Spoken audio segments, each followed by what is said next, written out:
Hey everybody, this is Abraham with the Governese channel, where we teach you how to speak the language of government contracting. In this episode, we're going to be talking about the $1.2 trillion infrastructure spending that just got approved. We're going to talk about where this money is coming from. We're going to talk about, more importantly, how you can get your piece of the pie. That's right. In this episode, we're going to be talking about $1.2 trillion, how you can get your piece of this pie here. I'll see you on the inside.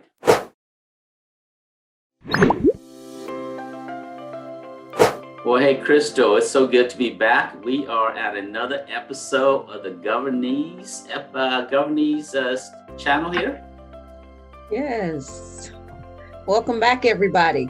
Episode 6. Yeah, we're on episode 6 already. Can you believe it? I know, time is flying. The year is flying. Can you believe it's almost 2022? Oh, no, let's not talk about that. I know, right?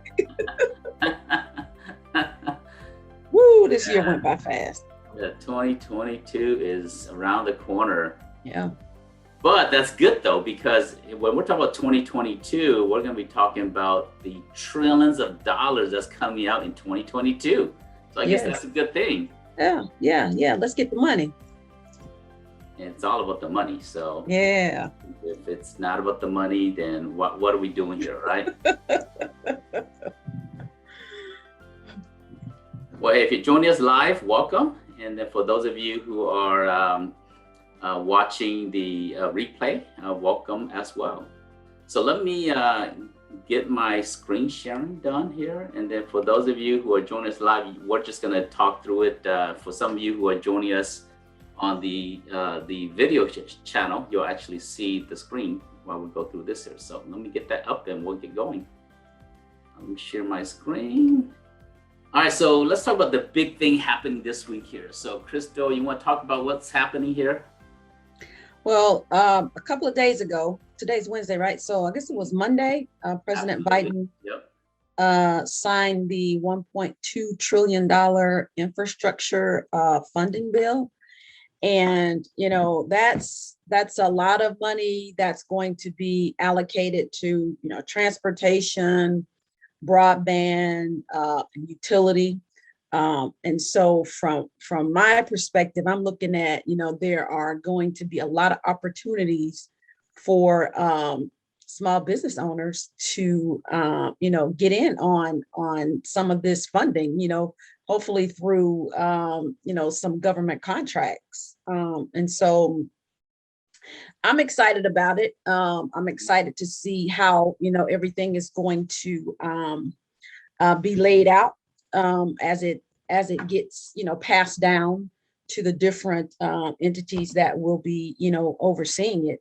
And so, one of the things my thing is, now is the time for, us as small business owners to start building our qualifications and capabilities to try to maximize our potentials, to get some of this work that's going to be coming down as a result of these infrastructure dollars. And some of you may already be positioned and you're just waiting to, to just jump on it. And so I guess, what I kind of, want to hear talk about through our conversation is too, just kind of how, us as small business owners can, better position ourselves to pursue and potentially win contracts that may be coming down at all levels, federal, state, and local levels.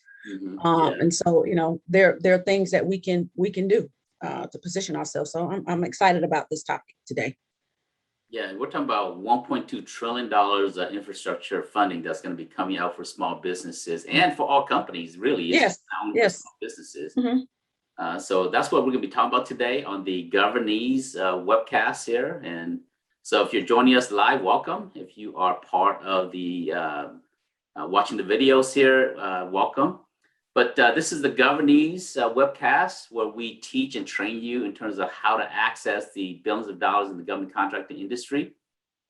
So with that said, thanks for sharing this topic here with us, Crystal. We're going to be diving in and talking about this $1.2 trillion infrastructure funding. So let me go ahead and dive in. So we're talking about a lot of funding. You're talking about, the $1.2 trillion. That's what, the average person, do you know what the average person, what they make in terms of an annual the median income, at least for the state of Georgia. Do you have any idea what that is, Crystal? Average, I'll say about 40,000. Okay, yeah, you're a little generous. I think for Georgia, it's about $34,000 a year as a medium family income. So we're talking about not a lot of money, right, in terms of the average person. But let's assume it's 40,000 in terms of your numbers, because that's easy for math. So $40,000, if it's the median income for a person, that means in your lifetime, you're going to earn, for 40 years of working for somebody else, you're going to earn $1.6 million in a lifetime. So when we take that and talk about $1.2 trillion, that's a lot of money when it comes to this, this new infrastructure spending that's going to come out to the businesses. But of this $1.2 trillion, the goal of it is to revitalize the nation's roads, bridges, waterway, and public transportation. So that's where this money is going to go to. That's the goal of the infrastructure funding. So let's dive a little bit deeper. This is a quick overview. So it's $110 billion is going to go to roads and bridges. And then we're talking about $105 billion is going to go to rail and public transit. And then about another $65 billion is going to go to the power grid. The power grid is one of the oldest infrastructure we have that has not been updated for many, many, many decades. And then about $65 billion is going to go to broadband for areas that does not have reliable internet. And I think, Crystal, is that your part of town? That's not you at all, because you're in Alpharetta. Alpharetta is like the Silicon Valley of Georgia. So that's not you. So it's not coming to you or your area, but it's going to go to areas that's going to have more need for reliable internet. And then $55 billion is to the water systems and other things like that. But before we go into more specifics about what these funding is going to go to, I want to talk a little bit about a comparison of what was proposed previously and then what actually was approved a few days ago. So let's go into the original plan versus the final funding that was approved. Originally, under the Biden administration's proposal, they proposed a $2.3 trillion infrastructure program. That didn't get approved. We all know that now. But the current approval was for $1.8 trillion. That's the current bill. That didn't get done as well. But what actually was signed is a compromise between the two parties in Congress and in the Senate. So we're talking about the House and the Senate approved a $1.2 trillion budget for infrastructure spending that was approved back this past Monday here. What that would do is that will increase $550 billion in addition to the overall budget. So there's already money allocated for infrastructure spending. And what we're talking about is an additional $550 billion of more infrastructure spending that's going to be added to the budget itself. Hey, I want to take a minute to say thank you to our sponsors of the Governeese channel here. And if you're watching this here, please visit our sponsors because they make it possible for us to do the Governeese channel. Our first sponsor is the Government Contractors Association. The Government Contractors Association, or GCA, is a national trade association comprised of commercial contractors, small and large companies, and government agencies, federal agencies, state agencies, local agencies, government staff, universities, nonprofits, and many other entities out there. Their vision is to create access to help small businesses to get into the government market, to open doors for commercial companies into the government marketplace, and to support government agencies in accessing more qualified contractors. Their mission is to educate, facilitate, and advocate for their members based on becoming the premier government contract association with their 3 pillars. Learn more about the Government Contractors Association at govassociation.org, govassociation.org, govassociation.org. Our second sponsor is GovGenie. GovGenie, stop wishing, start winning.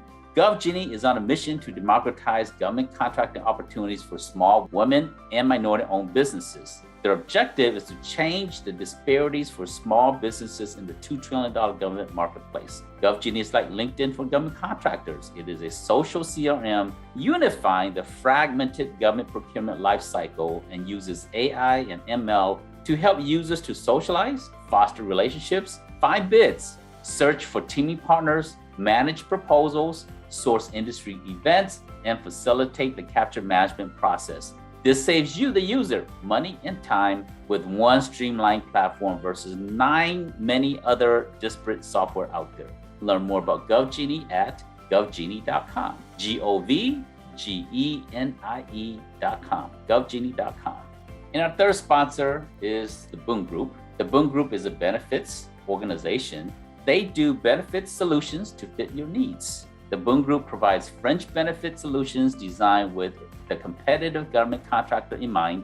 They offer compliant healthcare benefits designed for contractors working under the Service Contract Act, or SCA, or Davis-Bacon Act, DBA, and state prevailing wage and local living wage laws. The Boom Group builds better fringe benefit solutions for government contractors with our 3 C's approach to benefits: compliance, competitiveness, and cost savings. Learn more about the Boom Group at www.boomgroup.com or BOOGROUP.com. That's www.boomgroup.com. So where will the funds come from, right? Because this is part of anytime you put out new federal spending, money's got to come from somewhere. So you can't just say we're going to spend money without having a plan of how we're going to fund this plan here. That's been part of the challenges in terms of why it has been approved. Is there has been a clear process of where that money is going to come from. Based on some of the groups out there, they're saying that there will be about a $350 billion deficit based upon different groups and what they're saying. But based, in terms of what Congress have looked at, their goal is to pull from different places. So let's talk through a little bit of where they're going to pull some of that funding from. They're expected to pull $263 billion from repurposing unused funds from the COVID-19 relief. So a lot of funding was allocated for COVID-19 and the pandemic. Some of it has not been utilized. And so they're expecting to pull about $263 billion from that.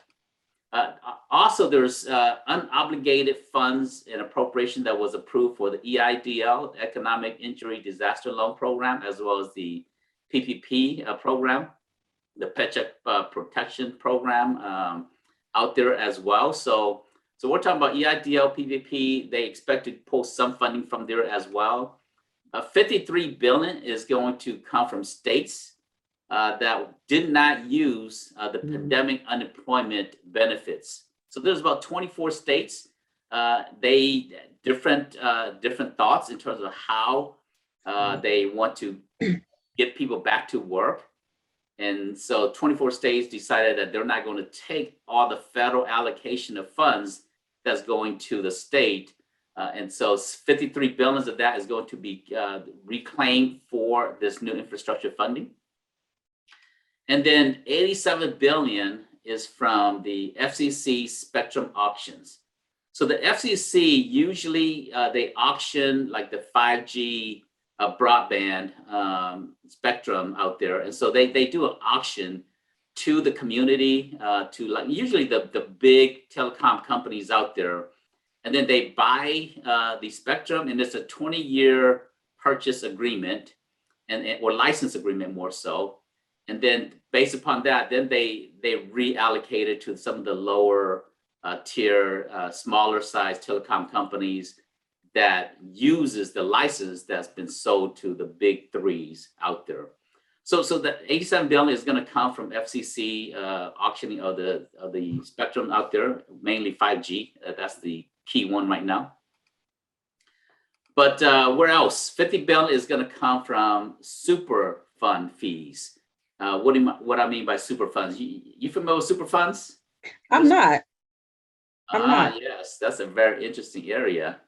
I used to think super funds mean a lot of money, but super fund is, it is a penalty program for manufacturers or companies that create brownfields or that create hazardous contaminated land. So that any land that has a lot of waste on it, the government can come, whether it's the EPA or any other groups out there, can come and designate that land as a super fund, meaning that the companies have to clean up that land, and the government makes charges for that there, and there's fees and penalties and all kinds of different regulations around that there. But of the 50 billion, some of it is going to come from new legislations around cryptocurrency. Now, some of you guys who are cryptocurrency investors out there, you love that space. It's meant to democratize the financial world. Well, based upon this new infrastructure funding, they're going to put in more measures in terms of how to track people who are investing and having huge gains in cryptocurrencies, and they're going to tax some of that there. So there's going to be more measures around that. And so part of the funding that's going to be available for this $1.2 trillion will come from some of us who are in the cryptocurrency space. What do you think about that, Christo? Is that a good thing? Not for people invested in the cryptocurrencies, but I expected that would be happening sooner rather than later. Yeah, I'm not surprised. Yeah, I'm not surprised too. But my thought around that is that it legitimizes cryptocurrency. True. When they expect you to pay taxes on it, that means it legitimizes cryptocurrency. So that's actually the positive to it. Yeah. But the government's viewing it as legit now, even though they're not saying it's legit. But that's part of it. And then 49 billion is going to come from a controversial program that was approved under the previous president, Donald Trump, where they're going to ban drug makers from providing rebates.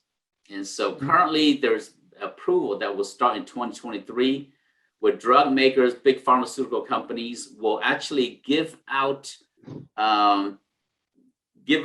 rebates to the big insurers out there.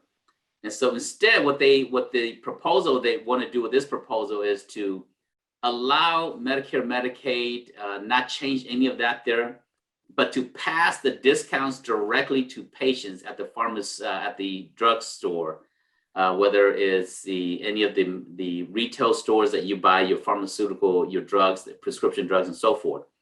So part of it is they want to do that for now, and then later on do the rebates.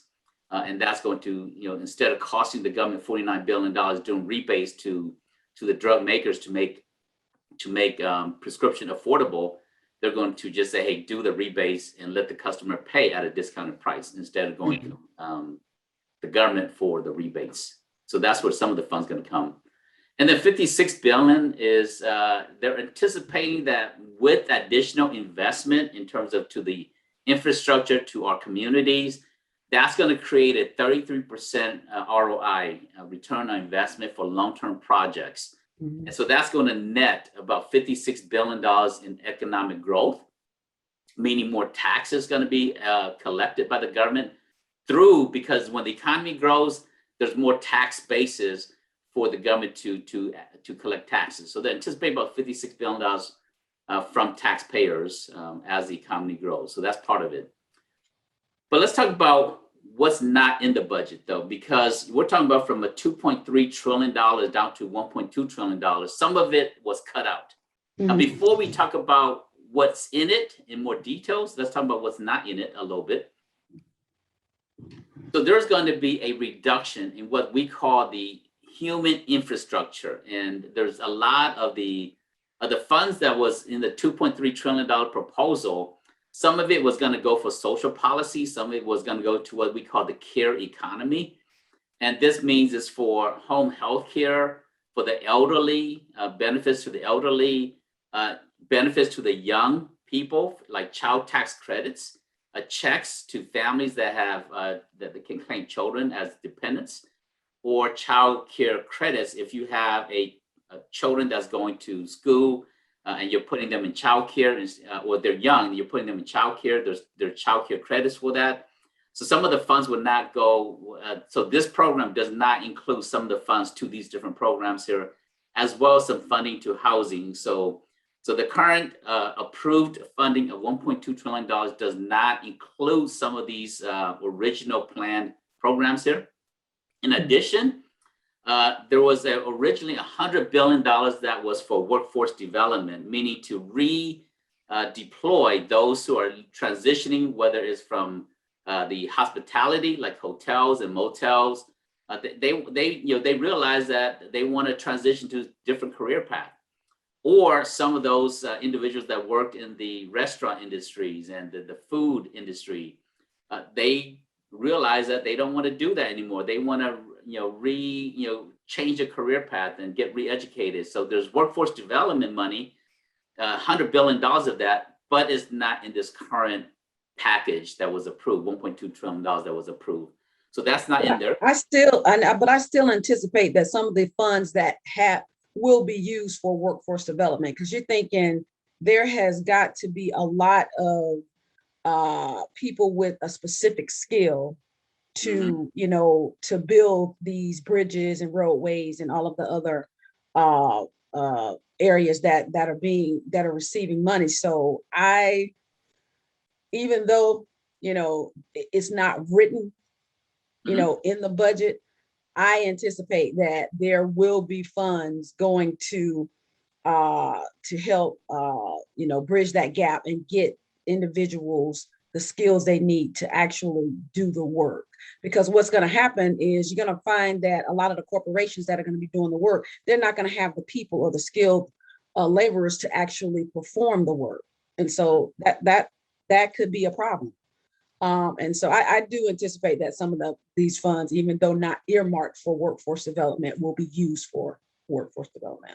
Yeah, and some of it at this point is still high level strokes, right? They're saying, hey, $65 billion is going to go for roadways and bridges and so forth. Whatever the amount is, it's still high level. Mm-hmm. And we'll talk more about how the flow of money is going to work in a second here, but there is an anticipation that there is a need for workforce development, but here's the good news. This is the first approved of all of the different infrastructure that's coming out. So this is just the first part of it. Under the Biden administration, they just want to make sure that they get a plan going. And so this is the first part of it. Now there's about another $1.8 trillion that's still being in different, so when we talk about the social programs, the healthcare program, there's still other different packages that's going through Congress right now, whether it's at the Senate sponsored bills or it's from the House sponsored bills. There's other programs that's happening right now as well. But so you're correct, Chris. So the need is there for workforce development, and I think more of the funding will come a little bit later on in some other additional programs. So let's continue here. There's going to be a reduction in the green economy, or as it relates to climate change. So some of this funding is not going to go to that, at least not in this current bill here that's just got approved. There will be other bills that's going to be more focused on climate change, the green economy. Some of it will go to electric vehicle. We'll talk about that in a second. So let's talk about a few more things about what's not in this budget here. This infrastructure bill is not meant to jolt the economy the same way as the stimulus funds that was passed last year and previously. So we talked about trillions of dollars was approved in terms of EIDL, PPP, stimulus funds, direct check from the IRS to you as an individual, loan programs to businesses out there. So this infrastructure, 1.2 trillion, is not that.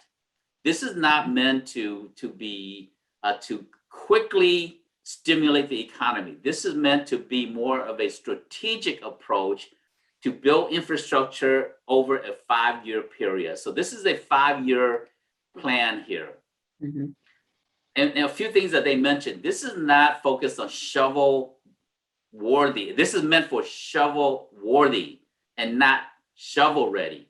Remember the under President Obama, the shovel ready projects was coined during that time, where the government says, hey, if you have a project that's ready to go and you just need money, we're going to give you the funds for that.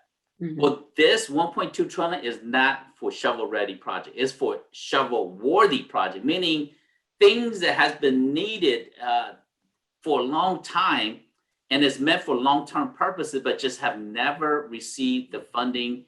And so there's, like, for example, a lot of this money is going to go to bridges. You know, we have 45,000 bridges that needs to be reclaimed, to be torn down, or to be rebuilt, or to be reinforced.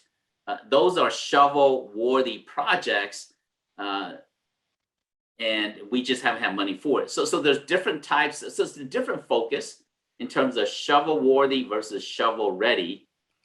And then also, it's not meant to deliver money, or it's meant to be delivered over many, many years. The goal is 5 years, for the next 5 years.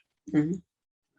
And what they want to do is avoid fueling more price increases or creating a higher inflation. Right now, because of the jolt in the funding to the economy here, through the stimulus programs, the funding, price increases, what you pay for a meal at a restaurant is probably about 30-40% higher today than it was pre-pandemic. Same thing, even if you go to a fast food restaurant, whether it's a Wendy's, Burger King, McDonald's, doesn't matter where you go, you're going to see that you're paying about 30% more for the same meal that Absolutely. You were paying. And so now you, as a business owner or as a consumer in the free market enterprise system here, how do you feel about it, right? How do you feel paying about 30% more, Crystal? Oh, absolutely. I don't want to pay 30%, but I have been. And I have definitely noticed the increases at the pump and in the restaurants. And it's I've even had conversations with some of the restaurant owners that I visited here in my area. And just a conversation about the, how the cost of the food has gone up. One of the gentlemen, we were talking about chicken wings, and he said that the cost of a case of chicken wings had gone up from, at that time, this was several months ago, from $80 or $85 to $125. And then now I'm hearing that it just kind of increases by the week. And so this was funny, but it wasn't funny. But one of the Chinese restaurants, I love this place. It's been near my house since like 15, 16 years. Great food. And they used to give you a free chicken wing with your lunch special. But now they don't do that because of the cost of wings. And they actually have a sign up that say, due to the price, we can no longer provide that. Mm-hmm. We have to substitute it for something else. So, I mean, the changes are there. We're all experiencing it. And I don't like that. Yeah. Well, I think there's some lessons learned, right, from the stimulus money that was put out. Mm-hmm. That was needed in the moment. Yeah. But they're saying, hey, that caused an increase in terms of the inflation rate. So let's be strategic about this new funding here, the $1.2 trillion. Let's be more strategic with this here. So did you get just a fortune cookie and no chicken wings? What they give you in place of the chicken wing is a cheese rangoon. Okay, so it's a fried cheese rangoon. Yes. All right. Well, hey, that's better than just a fortune cookie. All right, let's continue here. So part of the $1.2 trillion funding for small businesses, part of it is going to go to power the economic growth of the U.S. over time. And over time, I think the original plan is for the next 5 years. All right, so let's talk about specifics. Now, let's dive a little bit more in terms of where some of this money is going to go to. So $110 billion is going to go to bridges and roadways. For all of you who are in construction, specifically horizontal construction, there's vertical construction, which is buildings, and then there's horizontal construction, which is roads and bridges, $110 billion. So the goal is that they know that there is a backlog of bridges that needs repair. $125 billion of repair is needed for our bridges out there. And so some of the money, even with all this here, is not going to fix all of the backlog of money that we need for the bridges. So I sure hate to be driving on one of those bridges that needs it, and we just don't know about it. Right. Comfort.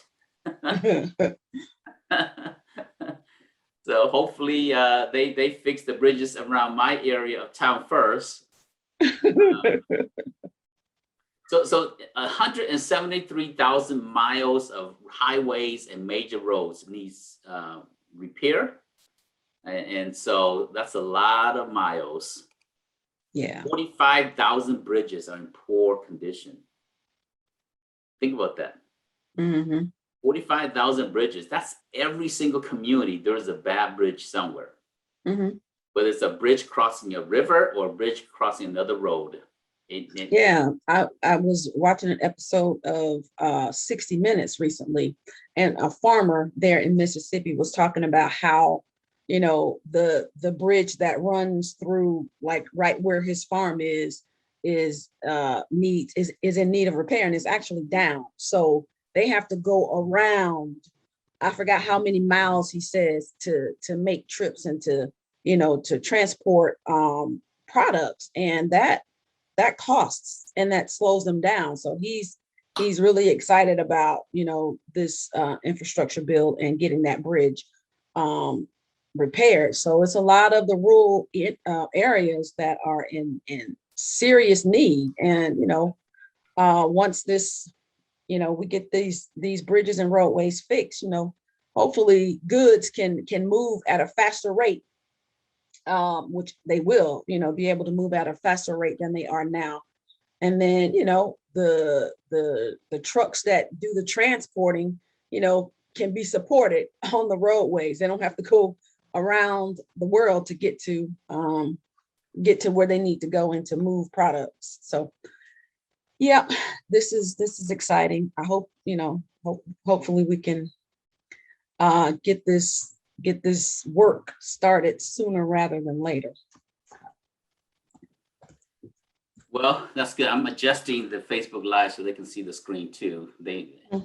And so that way they can kind of see some of the points that we're making here.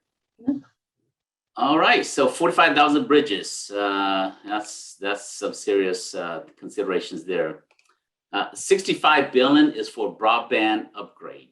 And yesterday we had a class, and one of the person was saying that because he lives in rural Georgia, 35 miles outside of the main, you know, city area, his internet was really choppy, and we were doing a final exam through a online portal, and he couldn't do it because he said his internet was choppy. So yeah. So yes, yeah, we're living in the 21st century, but there's still a lot of different areas when it comes to internet connectivity that is not 21st century ready. Right. But part of it is going to go to different type of programs. Like, for example, they want to lower the price in terms of what the household are paying for internet services. So for low income families, they want to lower the price for different families there. And they're requiring federal funding in terms of recipients to offer low cost at affordable plan. Because I'm tired of paying $100, $150, $200. I am too. For just to have internet access. That's almost a car note there, huh? Exactly. That's half the price of a car note. Right. And then and they also want to create price transparencies. Some of these pricing here, because there's not a lot of competition, Like in my area, I only have two choices. Well, actually, there's satellite too, but satellite is not always the best. Right. When it comes to true broadband, I have Comcast and AT&T in my area of town. What options do you have in your area of town? It's the same. The last I checked, AT&T was actually not available, but that's been probably about a year and a half or so that I checked. So maybe now they are, but there was a time very recently that AT&T wasn't even available to me as a customer. Yeah. So the truth is, we need more competition in the area of your broadband internet connectivity. So I think price transparency is going to create that there. And then also in terms of the $65 billion for broadband upgrades, some of it's going to go in terms of boosting competition in areas where existing providers aren't providing adequate services. So if there's only one option or two options and the services are horrible, they want to increase competition in those areas there. And then also to create a permanent federal program to help more low-income household access to internet, and very critical. Nowadays, especially during the pandemic, right? When we shift to online learning, distance learning, if it's not available, it exposed a lot in this area. Right. Well, you're fortunate. You don't have any kids to worry about that there, Crystal. Yeah, and I felt bad for those who did have children, because it was a tough space to be in. And then, and if you watch the news and just heard about what was happening, you had children having to go to, restaurants, sit outside of restaurants and connect to the Wi-Fi so that they could do their schoolwork. That's heartbreaking. That shouldn't be happening. So I'm excited to see that they are, working to put the internet in the low income households, and also in schools. You have some of the schools in the underserved communities who don't have the technology and the reach that kids have in districts that are not low income. So that's another area that I'm excited to see to be improved, because the children need access to learn, to equitable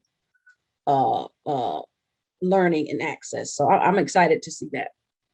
Sure. Yep. Absolutely. Well, I think for us, we homeschool our kids, so we didn't have some of the same challenges that some of them are having. So, all right. So $42 billion is to upgrade airports, ports, and waterways.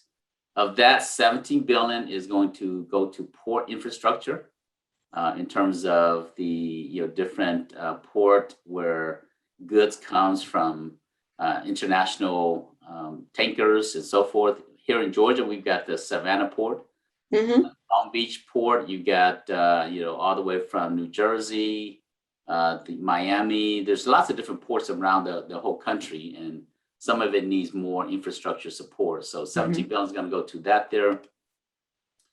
$25 billion is going to go to airports for repair and maintenance backlogs. Definitely, you don't want to be in a facility that is not properly geared up for you to fly safely. So needed there, $25 billion.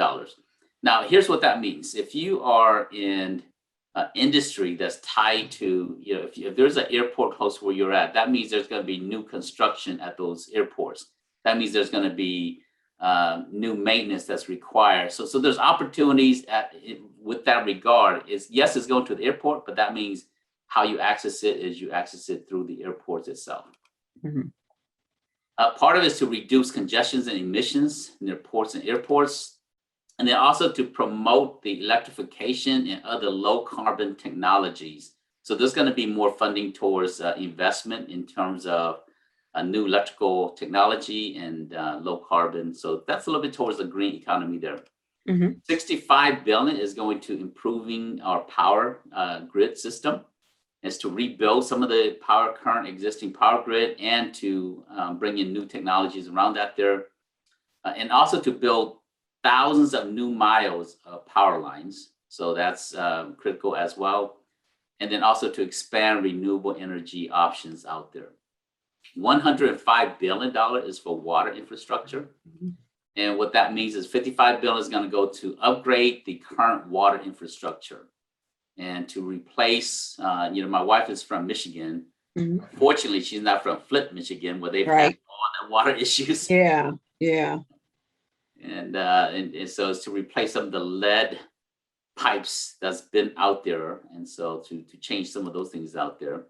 And then to help communities to have access to clean drinking water. Part of $50 billion will go towards making the system more resilient. And some of it is to protect it from drought, floods, and cyber attacks, because we're in an age where if a cyber criminal, they're going to attack our infrastructure. Remember the Colonial Pipeline where gas went way up? Yes, absolutely. I do remember.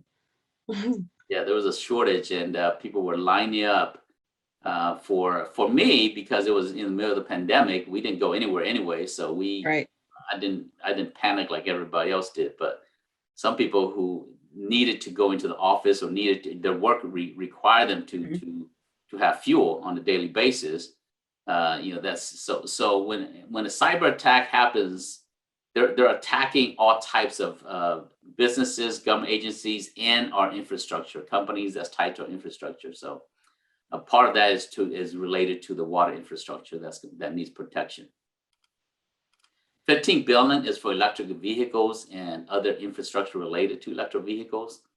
$7.5 billion is for zero and low emission buses and ferries. And then, part of it is they want to deliver thousands of electric school buses to districts around the country. So that's going to be, a main shift of this 7.5 and from traditional diesel and unleaded gas. 7.5 billion is going to go for new electric vehicle chargers. So they can, when you drive to different places, you have a place to recharge. I've seen a few of that in a few places, but it's not everywhere. No, have you seen some of these places, Crystal? I think I've only seen them at the airports. I can't think of just a regular station, but I've seen pictures of them, just in places like gas stations recently, as a matter of fact. But they're definitely needed. Yeah, I've seen a few places. There's this one restaurant that I love going to in Chamblee, and they don't let anybody else park there. So unless it's because how parking is a premium in some little location, and so the handicap was open and the electric vehicle parking spot was open, and the Chamblee police was writing tickets for people that that park. Oh. I went to Topgolf, took my wife on a date, this past weekend, and a week and a half ago, actually. And we went there to Topgolf, and they had like multiple electric vehicle charging stations there. So, but yeah, so some of the money's going to go there. $21 billion is for environmental remediation. This is to clean up Superfund sites and brownfields that we talked about earlier. Superfund sites are where when a company creates waste, whether they knowingly or unknowingly create waste, or through an accident where the land is contaminated, then the government assess a fine and put fees on it, and then there has to be, the government appoints a management organization to come and manage the cleanup process there. And then reclaiming abandoned mine land, where there used to be coal or different type of land that was used for mining. They're going to reclaim some of those land for different use, or to turn it into natural land versus just a potential unused land for other purposes there. And also to cap orphaned gas wells. I was looking at some properties, and this was not a gas well, but this was a water well. And they say, we were walking the property to check out the land there. And they say, be careful because this land has not been surveyed properly yet. And there may be some old wells. And if you're not careful, just because it looks like you can walk over it, you can fall into a well. Wow. So I can understand, gas wells that it needs to be capped properly. So let's talk about, we're going to wrap up here. Let's talk about how to get your piece of the pie, right? For all of you here, you're watching this here. How do you get your piece of the $1.2 trillion that's available out there? And first, most of it is going to come out next year. So it's for the next 5 years. So it's not going to be where you have to panic and rush to go get a piece of the pie. It's going to come out very strategically, but most of it will start to come out in 2022. Some of it we'll see it towards the end of this year, but most of it will start to see it in 2022. So what that means is that the government is going to need new hires at the federal, state, local level to direct the different programs that they implement. So if they're implementing a new program to reclaim the land where they're at, well, there's not a current office, so there may not be current staffing to manage some of the programs from this funding that's going to come out. So if you're in the staffing industry, if you have a skill set that can be outsourced to manage some of these things there, there's going to be money for that there.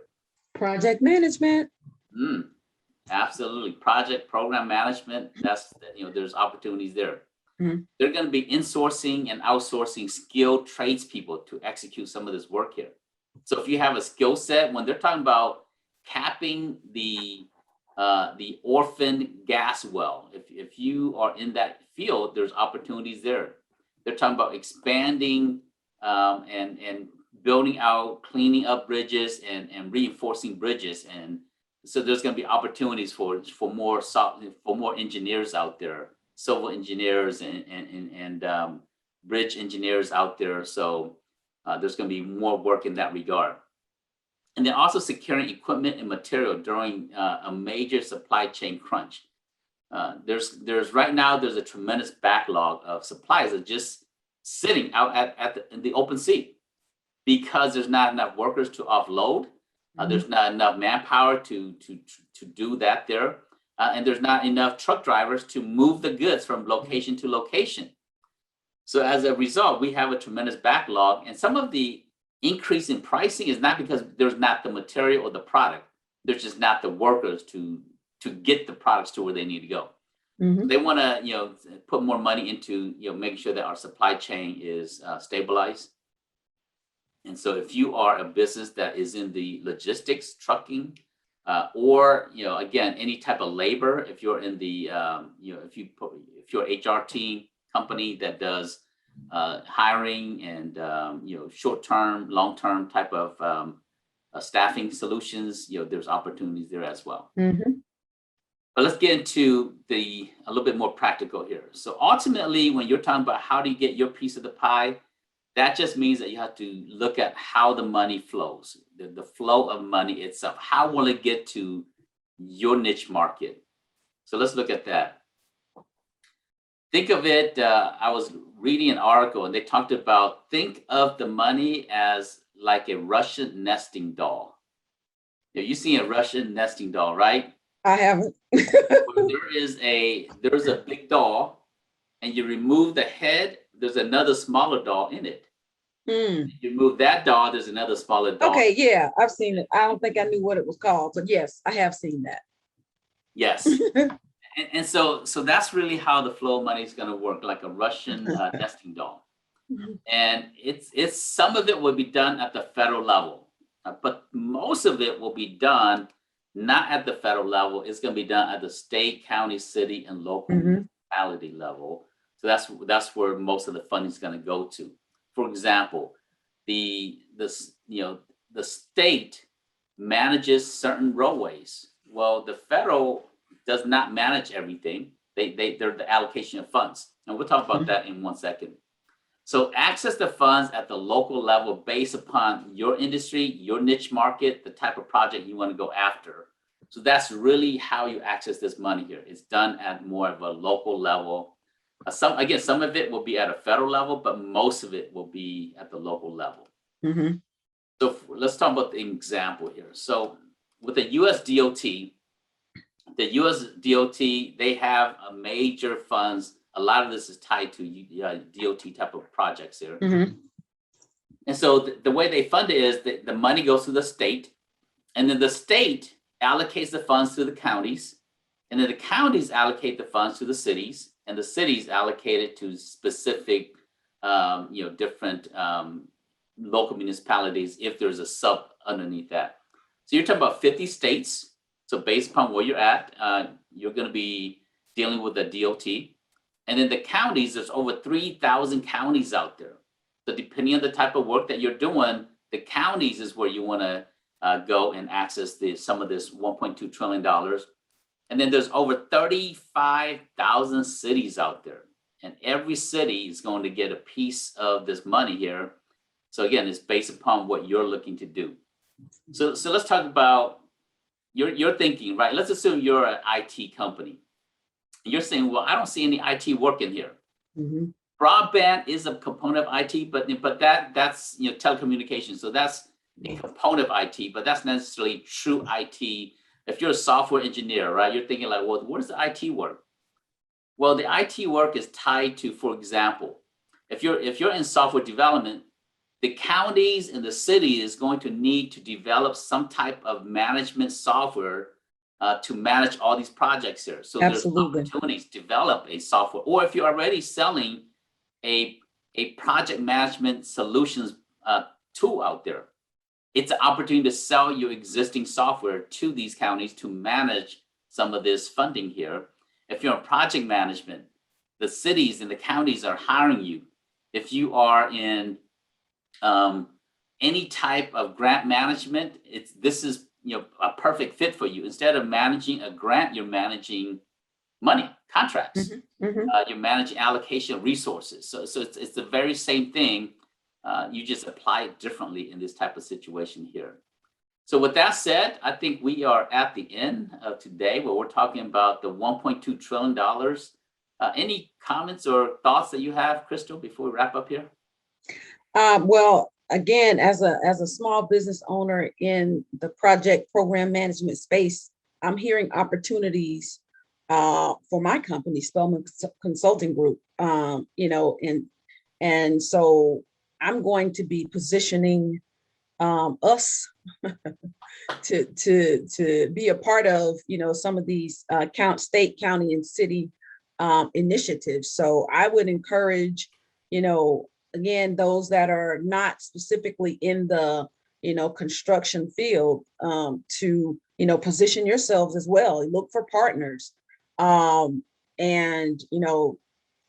go after, start to market your business so that you can, get some of these contracts. And then for those that are smaller businesses that are in, the direct construction related fields, again, start networking with the larger primes so that you can hit the ground running and be ready. So you want to start those communications now.